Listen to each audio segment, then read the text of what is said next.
So I'm going to show you why I do a heavier flour ratio feed on my starter and why it is so thick. It's because this initial oven spring that I'm going to get after the first 30 minutes is so much better than when I was doing like a 1-to-1-to-1 ratio on my feeds.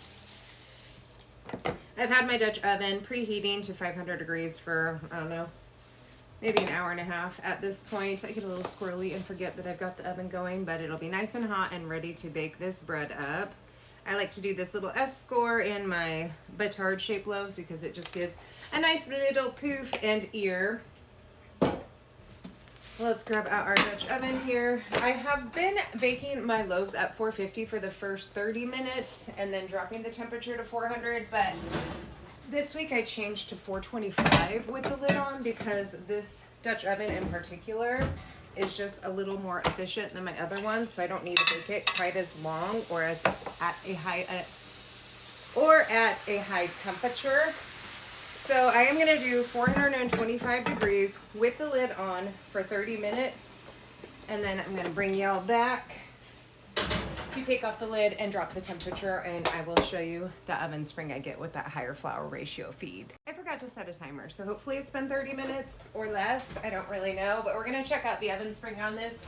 So I bake it at 425 with the lid on. Beautiful, beautiful, beautiful.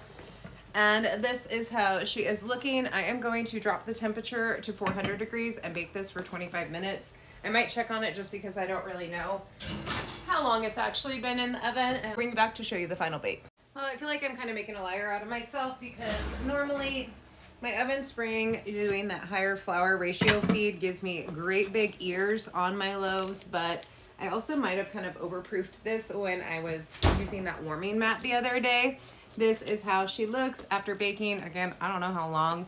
Normally, what I'm doing with this Crustic Dutch oven is 425 with the lid on for 30 minutes and then 25 minutes at 400 degrees with the lid off, just because this makes such a like golden crispy crust, which is what I like. I'm gonna bake the other one now. Hopefully that one is more impressive. So yeah, so if you're doing like if you have 50 grams of starter and you add 50 grams of water, what I would do for my flour feed is like 75 grams. It's not quite a stiff starter, but it is far thicker.